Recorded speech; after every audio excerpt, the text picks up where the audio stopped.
안녕하세요, 여러분. 만나서 반갑습니다. 오늘은 넌 스웨디시 테크닉 중에서도 가장 많이 사용하는 Direct Fascial Release 테크닉에 대해서 알아보도록 하겠습니다. 책에서는 우리 교재에서는 Direct Fascial Technique이라고 하는데요. 그런데 여기에는 굉장히 많은 테크닉들이 있어요. 첫 번째는 Skin Rolling, 그 다음에 Crossed Hand Fascial Stretch, 세 번째는 Fascial Spreading, 그 다음에 Cutting Technique, Fascial Torquing, S-bowing, C-bowing, and J-stroke. 이렇게 총 8가지 테크닉에 대해서 알려주고 있습니다. 그런데 이 파셜 테크닉을 적용할 때 주의사항에 대해서 먼저 알아보고 자세히 살펴보도록 할게요. 자, 우리가 파샤 하면은 근막이잖아요. 근막.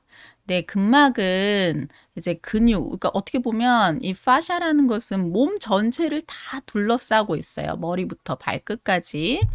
그런데, 그러니까 그 파샤가 이 근막이 이렇게 쇼트닝 되는 원인이 있어요.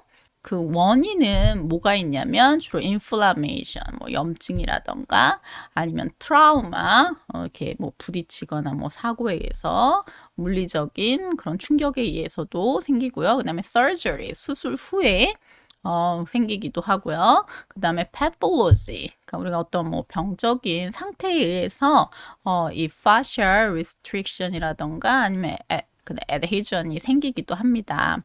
그 다음에 이제 제일 흔한 것이 우리가 postural imbalance, 즉 노멀 포스처, 우리가 정상적인 우리가 몸의 균형에서 벗어나서 이렇게 한쪽이 이렇게 짧아지거나 근육이 한쪽이 쇼트닝 되면 한쪽은 이렇게 이완이 되게 돼 있잖아요. 그럴 때 이런 postural imbalance에 의해서 이런 fascial restriction이라던가 adhesion이 생기기도 합니다. 오늘은 제가 이 postural imbalance를 가지고 계신 분을 제가 데모로 해서 이 fascial release 테크닉에 대해서 설명을 해드릴 거예요. 자, 그러면 제가 먼저 fascial release 테크닉을 적용할 때 주의사항이 있습니다. 이건 굉장히 중요한 건데 fascial release 테크닉을 우리가 쓸 때는 랜덤으로 아무 곳에나 쓰는 게 아니에요. 절대로 그러면 안 되고요. 정확한 어세스먼트, 평가 후에 restriction이 있는 곳에만 우리가 이 fascial 테크닉을 쓰게 됩니다. 그래서 자, 이분 같은 경우에는 어떤 분이시냐면 주로 이제 어르신들이 가지고 계신 포스처예요. 이분 같은 경우는 굉장히 하이퍼카이포식스, 즉 이렇게 등이 뒤로 이렇게 많이 굽으시고 그리고 허리는 이렇게 쑥 들어가시고, 예. 그러니까 로도틱 커브가 즉 펠빅이 골반이 앞쪽으로 많이 기울어져 계시고 그 다음에 이 등 쪽은 굉장히 많이 굽어 계신 그런 체형이세요. 자, 이런 체형을 가지고 계신 분을 제가 데모로 이 fascial release 테크닉을 보여드릴 건데 처음으로 보실 것은 이 fascial release 테크닉을 쓰기에 앞서 어떻게 어세스먼트를 하는지 보여드리도록 하겠습니다. 자, 먼저 어세스먼트의 방법에는 3가지가 있어요. 첫 번째는 스킨 롤링 을 통해서 우리가 어세스먼트를 할 수 있고요. 평가를. 두 번째는 fascial glide라 그래요. 그러니까 어떤 이게 터치를 통해서 알 수 있는 방법이 있고요. 그다음에 세 번째는 positional testing이라 그래요. 이건 뭐냐면 우리가 예를 들어서 이렇게 팔을 이렇게 올리는데 정상 가동 범위가 아니라 한 이 정도에서 딱 멈추는 거예요. 근데 여기서 더 이상 가지 않고 팽팽함을 느껴요. 그거는 뭐냐면은 우리가 어떤 조인트 캡슐의 문제나 리가멘트 문제에 앞서서 이 파샤가 리스트릭션이 돼 있는 경우에 관절 가동 범위에 제한이 올 수가 있어요. 그렇게 해서 또 우리가 어세스먼트를 통해서 우리가 포지셔널 테스팅을 통해서 이 파셜 그 파샤의 리스트릭션의 상태를 우리가 어세스먼트를 할 수가 있습니다. 그래서 제가 보여드릴 영상은 스킨 롤링을 이용한 어세스먼트와 그 다음에 파셜 글라이드를 이용한 어세스먼트를 보여드릴 거예요. 자, 그 다음에 영상을 통해서 확인하실 수 있는 기술은 스킨 롤링, 그 다음에 크로스 핸드 파셜 스트레치, 그 다음에 파셜 스프레딩, 커팅 테크닉, S 보잉, C 보잉, 총 6가지를 보여드릴 거예요. 주로 이제 그 facial talking이라 그러는데 이 facial talking 같은 경우에는 굉장히 자극적인 그 테크닉이라 이렇게 꼬집듯이 잡아서 이렇게 트는 거거든요. 그래서 굉장히 좀 자극적이고 잘못하면 이 페인을 유발할 수 있는 그게 많기 때문에 사실 많이 잘 쓰진 않아요.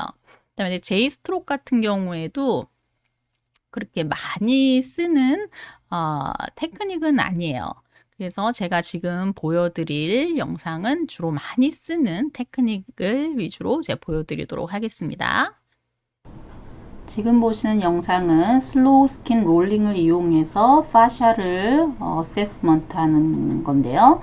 자, 로도틱 커브가 있는 이 부위는 잘 안 올라가는데 이 하이퍼카이포시스, 즉 등이 굽은 부분에는 슬로우 스킨 롤링을 할 때 이렇게 잘 부드럽게 올라가는 것을 볼 수가 있어요. 이 파샤가 잘 잡히죠. 확실히 이완된 곳은. 자, 이번에는 파셜 글라이드를 이용해서 어세스먼트 하는 거예요. 이 로우백 쪽은 굉장히 리스트릭션 때문에 잘 움직여지지 않는데 이 미들백부터 어퍼백은 이렇게 글라이드 할 때, 위아래로 글라이드 할 때 굉장히 폭이 넓게 잘 움직여지는 것을 우리가 육안으로도 확인을 할 수가 있어요. 왜냐면 이 하이퍼카이포틱 이 커브가 심한 곳은 이미 근육이 이렇게 늘어나 있기 때문에 파샤 자체도 이렇게 릴리즈 되어 있는 경우가 많아요. 근데 이 로어백 쪽, 로도틱 커브가 심한 부위는 이렇게 펠페이션을 하면 확실히 리스트릭션이 딱 느껴집니다. 육안으로 보기에도 더 이상 밀리지 않고 팽팽한 것을 볼 수가 있죠. 그래서 우리가 자, 여기서부터는 잘 밀리죠. 그래서 파샤 릴리즈 테크닉을 적용할 때는 요 리스트릭션이 있는 곳에만 자 적용을 합니다. 스킨 롤링에서도 잘 안 밀리죠. 네, 리스트릭션이 심해서 그래요. 그리고 쭉 밀리는 이곳에는 파샤 릴리즈 테크닉을 쓰지 않는다는 것 기억해 주세요. 자, 그러면 이제 테크닉에 대해서 하나씩 보여드릴게요. 자, 첫 번째 보여드리는 것은 Crossed Hands Facial Stretch. 즉, 양쪽 손을 엇갈려 놓고 이렇게 반대 방향으로 이렇게 서로 스트레치를 하는 거예요. 그래서 약간 프레셔를 줘서 파샤가 서로 반대 방향으로 스트레치 되도록 이렇게 밀어주시면 됩니다. 굉장히 큰 부위, 백 쪽이나 아니면은 그 따이 쪽 큰 부위에 사용하면 굉장히 좋은 기술입니다. 자, 그 다음에 두 번째는 facial spreading이에요. 이렇게 가까이 손을 놓은 다음에 꾹 눌러서 이렇게 옆으로 쫙 밀어주는 기술입니다. 양쪽으로. 이렇게 손 울라보드 쪽을 이용해서 하셔도 되고요. 아니면은 그 손가락 그 핑거팁을 사용해서 작은 머슬에는 이 파샤 스프레딩 테크닉을 사용하실 수 있습니다.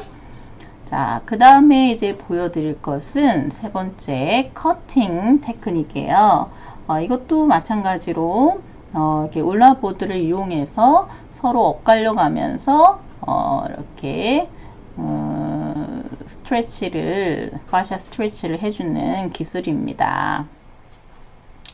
자, 그 다음에 보시는 것은 이제 C 보잉 테크닉이라 그래요. 이렇게 엄지 조금 위로 올리고 그 다음에 나머지 손가락으로 끌어내리는 테크닉인데 굉장히 스트레치가 효과가 굉장히 좋습니다. 그래서 여러 가지 방향으로 이렇게 해주시면 됩니다. 자, 그 다음에 보여드릴 테크닉은 S보잉이에요. 이렇게 두 엄지 손가락을 이용해서 서로 반대 방향으로 이렇게 스트레치를 해주면 되는데, 이 S보잉을 할 때는 방금처럼 이렇게 살덩어리가 이렇게 접히면 안 되고요.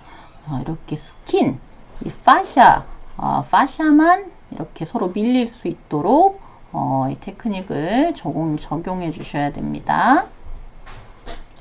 자, 여러 가지 방향으로 하시면 되고요. 자, 그 다음에 이제 마지막으로 보여드리는 것이 바로 스킨 롤링 테크닉이에요.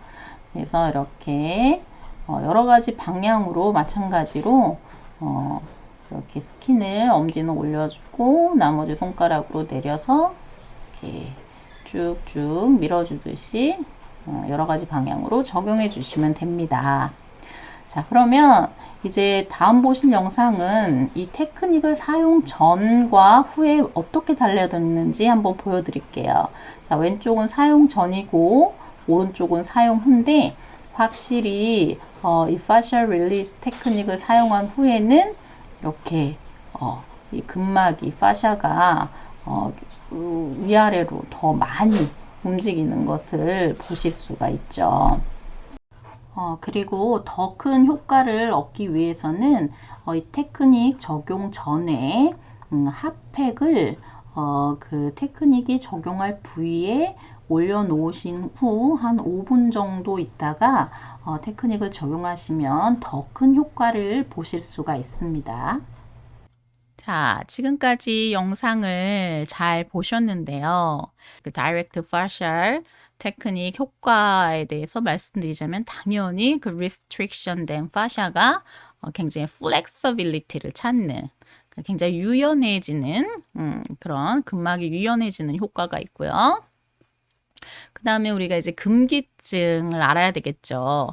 이 파샤 테크닉을 써서는 안 되는 곳은 어디가 있냐면 첫 번째 acute injury, 이제 급성, 그러니까 다친 지 얼마 안 됐을 때, 그다음 hypotonic or atonic muscle, 즉 이렇게 톤이 굉장히 낮거나 아니면 이게 톤이 없는 머슬이 있어요. 그러니까 마비 환자분들 중에는 아예 톤이 이렇게 플래시드하다 그래갖고 이렇게 톤이 없는 근육이 있거든요. 그런 데는 절대 쓰면 안 되고요. 그다음에 fragile skin, 즉 이게 굉장히 잘 찢어질 수 있는, 그러니까 상처 입을 수 있는 스킨이 있어요. 예를 들어서 스테로이드 있잖아요. 스테로이드 젤을 오래 사용하신 분들 같은 경우에는 굉장히 스킨이 프레자일 하세요. 굉장히, 그러니까 예를 들어서 이제 파샤 릴리즈를 하려고 어떤 할머니를 이렇게 파샤 스트레치를 했는데 스킨이 툭 하고 진짜 종이짝 터지는 것처럼, 비닐로 툭 터지는 것처럼 이 스킨이 터지는 경우도 있어요. 굉장히 이거 조심해야 돼요. 프레자일 스킨. 그 다음에 recent incisions, 즉 이렇게 최근에 이렇게 뭐 수술을 했다거나 그런 부위도 우리가 이 기술을 사용하면 안 되고요. 그다음 painful conditions, 그리고 이제 통증이 이제 심하신 상태라던가, 그다음에 anticoagulant medication, 그러니까 이제 anticoagulant medication을 복용하고 계신 분들, 이건 뭐냐면은 이렇게 항응고제, 예를 들어서 이렇게 그 혈액이 굉장히 띡하신 분들이 있어요. 이렇게 끈적끈적하신 분들은 이렇게 안티코아귤런트 메디케이션이라 그래서 이렇게 잘 응고되지 않도록 돕는 그런 약을 복용하시거든요. 이런 분들 같은 경우에는 이게 만약에 안에서 출혈이 있을 경우에 이렇게 잘 응고가 되지 않아서 계속 출혈이 될 수가 있어요. 그래서 요런 약을 복용하시고 계신 분들에게는 저희가 이것을 적용하지 않습니다. 그래서 금기증에 대해서 잘 알아두시길 바라고요. 그래서 우리가 이렇게 facial release 테크닉에 대해서 알아봤는데요. 반드시 facial release 테크닉을 적용하기 전에 반드시 우리가 어세스먼트를 해야 된다라는 거 꼭 잊지 마시고요. 그리고 아무 곳에 적용하는 것이 아니라 반드시 restriction이 있는 곳에만 적용해야 된다라는 것을 꼭 기억해 주시면 되겠습니다. 자, 그러면 이것으로 facial release 테크닉에 대해서 마치도록 하겠습니다. 다음 영상에서는 트리거 포인트에 대해서 한번 알아보려고 해요. 우리가 non-스웨디시 마사지 테크닉 중에 우리 트리거 포인트 테크닉을 굉장히 많이 쓰는데 다 같이 한번 알아보도록 하겠습니다. 그럼 다음 시간에 만나요.